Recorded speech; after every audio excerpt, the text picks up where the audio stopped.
Hi, I'm Samir Jain. Earlier, I had suggested that we have a constitutional amendment permitting naturalized citizens to run for the office of the President of the US. Today, I want to take this discussion in a different direction and go beyond headline news.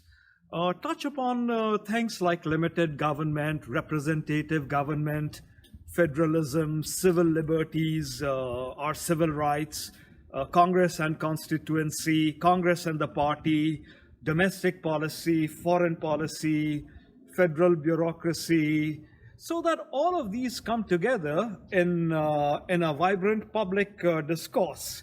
So I'm going to create a lens through which to perceive a lot that we see that's happening around us. But let's get the elephant out of the room. First, let's be clear, and this is what a lot of folks outside the United States don't understand, is that our presidents operate within a system of divided power.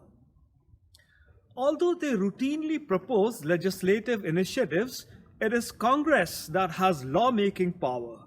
So as a result, a president's ability to get things done depends largely on Congress's willingness to respond. An exception, of course, are executive orders, which are issued by the president through constitutional authority as chief executive. So presidential success in the area of domestic policy is driven by the partisan makeup of Congress, really whether a majority of its members are from the president's party or not. Outside domestic, in foreign policy, they have a lot more clout. So although an oversimplification perhaps, presidents are less constrained in the foreign policy realm than in the domestic policy area.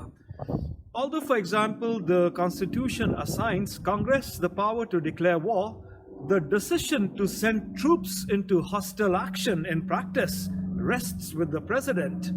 A president has comparative advantages here. For instance, control over information in the making of foreign policy, as well as a bunch of other areas. Also, a president has temporary war power. Unlike other policy areas, foreign policy, and that's why it is called foreign, rests on relationship with actors outside rather than within the country. As a result, the chief instruments of foreign policy, of course, differ from those of domestic policy. Diplomacy, military power, though of course these days they get muddled often. These days it's also about international trade, the fact that international security is increasingly more than an issue of military might and a question of maintaining a strong position in the global economy. But let's not get stuck on just one aspect, the president or the presidency. That's high visibility. Something we often overlook is federal bureaucracy. The bureaucracy has no constitutional authority of its own, of course. It is staffed by unelected officials. Its authority derives from constitutional powers granted to the executive, legislative, judicial branches.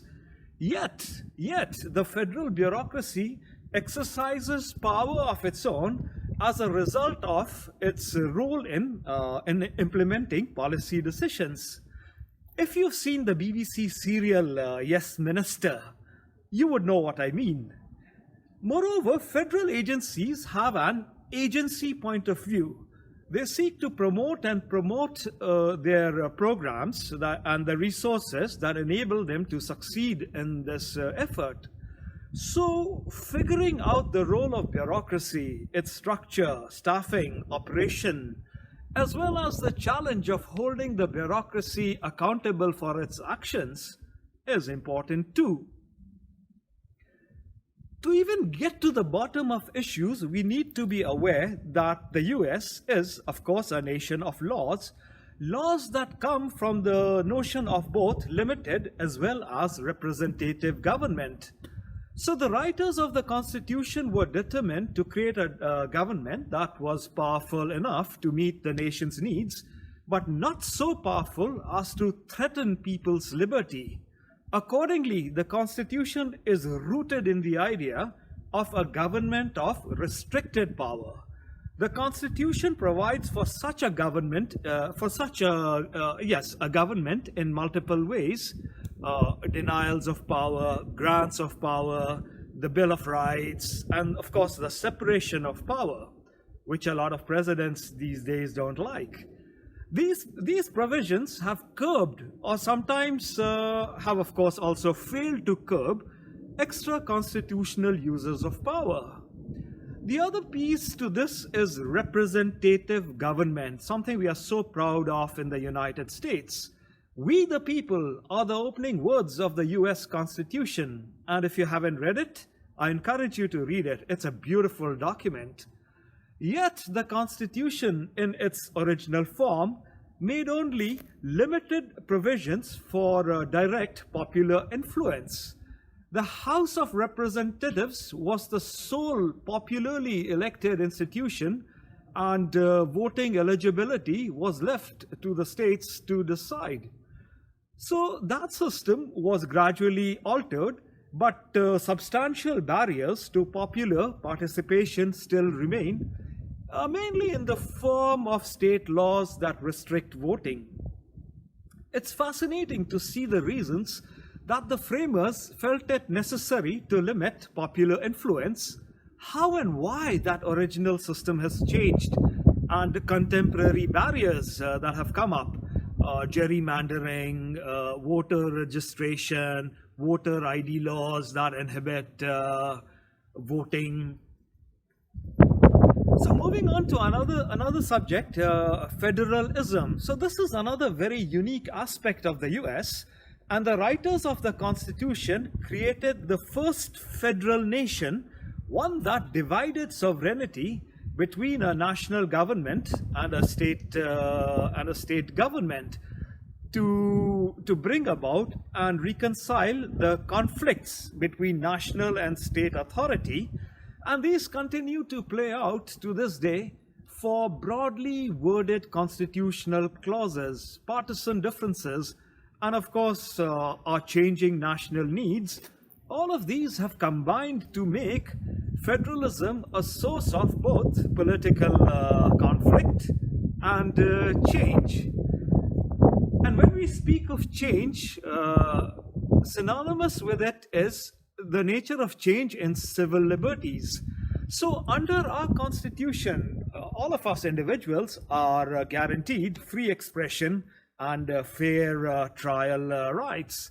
So during our nation's history, these rights have been expanded in practice through action by the Supreme Court, and a key development has been their protection from action by state and local governments. And the court's interpretation of the 14th Amendment's due process clause has been the basis for this change. So embracing these developments does help to explain the individual rights that we so enjoy. And major Supreme Court rulings, such as those relating to free speech, to protection from unreasonable search and seizure, also the need to be understood as a means of clarifying the nature of our civil liberties. So when we speak of civil liberties, we also speak of civil rights in the same breath. The right of every person to equal protection under the laws and proper access to opportunities. So although we in theory are equal in our rights, historically disadvantaged groups, including women, minorities, have had to struggle to attain a greater measure of equality. So I think we need many more policies instrumental in expanding the rights and opportunities of disadvantaged groups. The 14th Amendment's Equal Protection Clause, 1964, yes, the 1964 Civil Rights Act, and affirmative action for starters were good, but they are not good enough. So when we are speaking about expanding rights, it's important to also discuss Congress, the Supreme Court, as well as policy issues next. So let me turn to Congress and constituency. The Congress was established as the first branch of government, we know that, and the institution that would represent the people.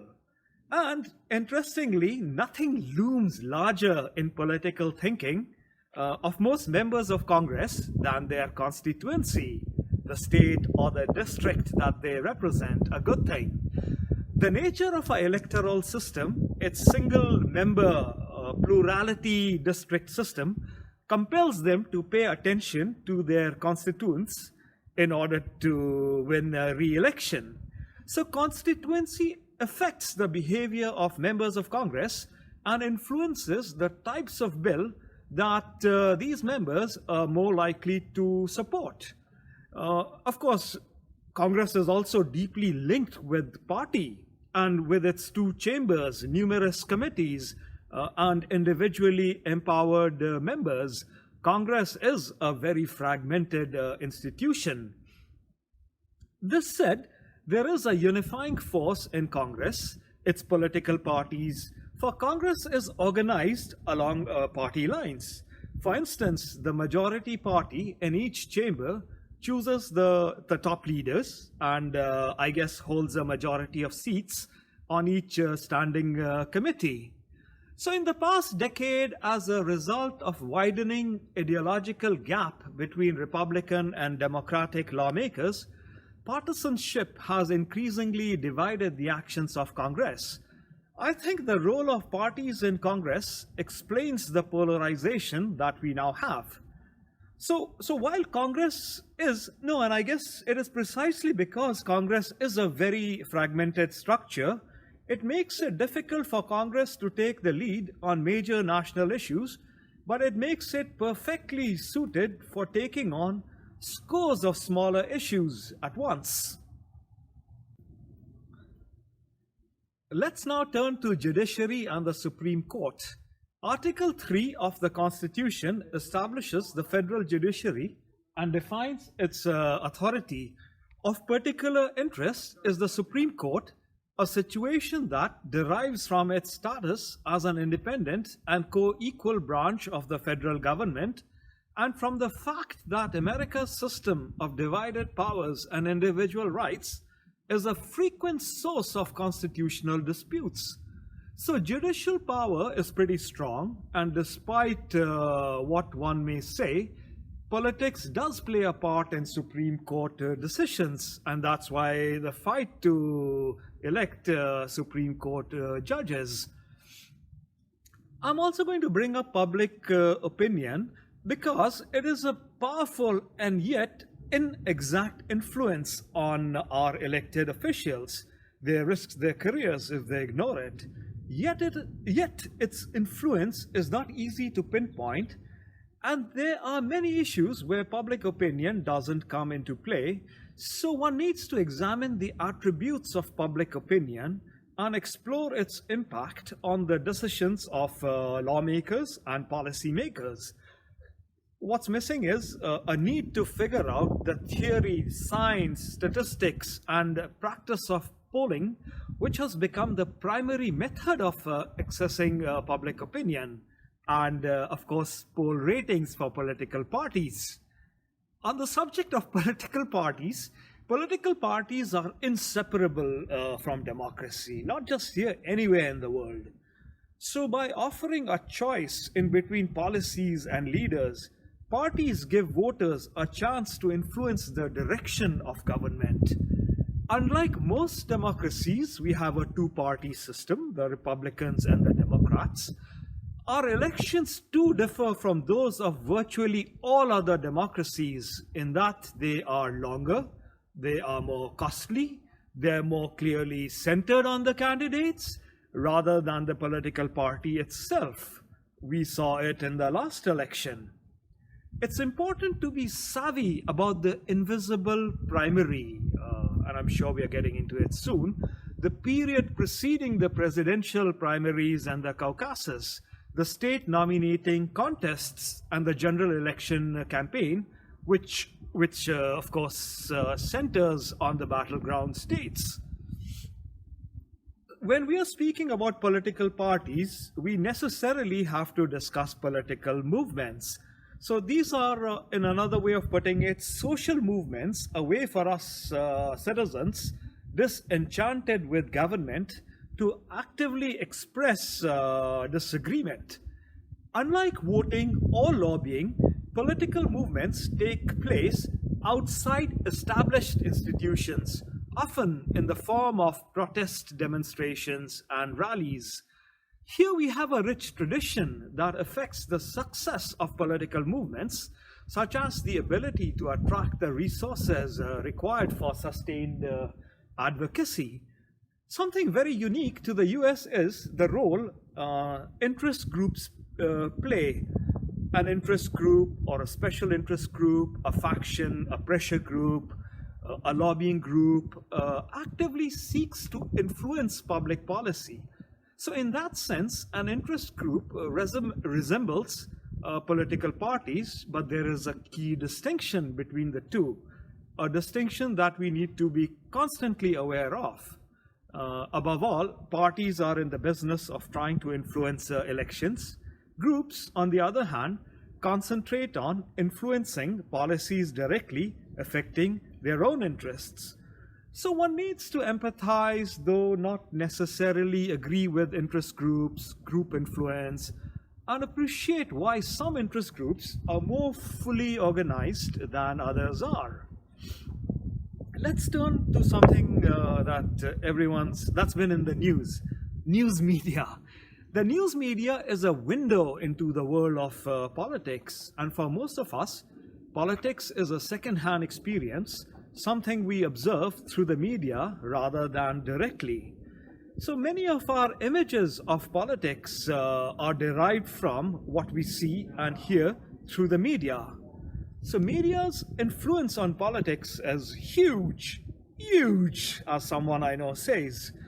The news system was once dominated by the television, broadcast networks, and local newspapers. Probably still is. But today, these have to compete with cable and internet outlets, social media, many of which operate by a very different standard. Let's now move into the last piece of this segment, which is the broad aspects of policy. And I think social policy is a good place to begin. So social issues dispute values and how we should live our lives, not from now, but from 5,000 years ago.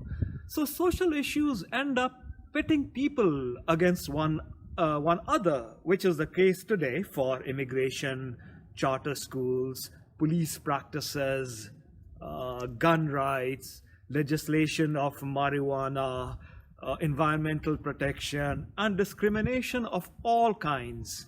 So over the course of history, though thankfully mostly out of the US, no aspect of society has played more directly into social issues than religion. So social issues that arise out of differences in values, and we know religions are founded on values. So not surprisingly, the intersection of religion and politics has been a persistent source of conflict, though thankfully out of our country. So one needs an appreciation of the intersection of religion and politics historically and currently if we are to make sense of the changing world around us. And it's also important to make sense of issues that religion drives, such as abortion, same-sex marriage. And these have played out in ways that have aligned religious conservatives with the Republican Party, and of course religious liberals and quote-unquote seculars with the Democratic Party. The other aspect of policy is fiscal and monetary policy, something that you read every day on the pages of the Wall Street Journal. Since the Great Depression, our government has taken responsibility for promoting and sustaining economic growth and stability. And this effort takes the form of fiscal policy in government's taxing and spending, and monetary policy in government's efforts to control the money supply. So a lot of this is wonky stuff, but it's really not too hard to get a handle on what they are. what tools they involve, and the political divisions they create. In fact, I argue it's important for us to spend the time to sort of get a handle on some of these issues because they influence and affect us directly. The other aspect of policy is welfare and income policy. And few issues of politics are more contentious than those relating to welfare and income. Our individualistic culture, the federal system of government, have resulted in welfare policies that are distinct from virtually all other democracies. And recently, income policy has come to the forefront as a result of the widening gap between the income level of most Americans and that of the country's wealthier, richer individuals. So these developments, being able to relate them to both the nature of the economy and the nature of policy, as well as the structure and politics of welfare system, the tax system, is what makes the public space such a fascinating, such an interesting area. So I know we are running out of time, so let's conclude with regulatory policy. Since the 1930s, the government has been actively engaged in regulating the economy, intervening to promote economic efficiency, to promote and to protect the public from harmful business activity, etc., etc., etc. These days, a lot of discussion centers around regulatory situations such as restraint of trade, things that create inequity, moral hazard, and of course, negative externalities which result when firms fail to pay the full costs of production activity. So, grasping partisan divisions over regulatory policy and the basis for these divisions is important too, to make sense of an increasingly complex world. So I know we've been all over the place, but I guess that is the nature of public discourse these days. And it's important to see the interrelationships between many of these things that we briefly touched upon in order to both participate, to influence, and also enjoy the world that we live in. Thanks for listening in.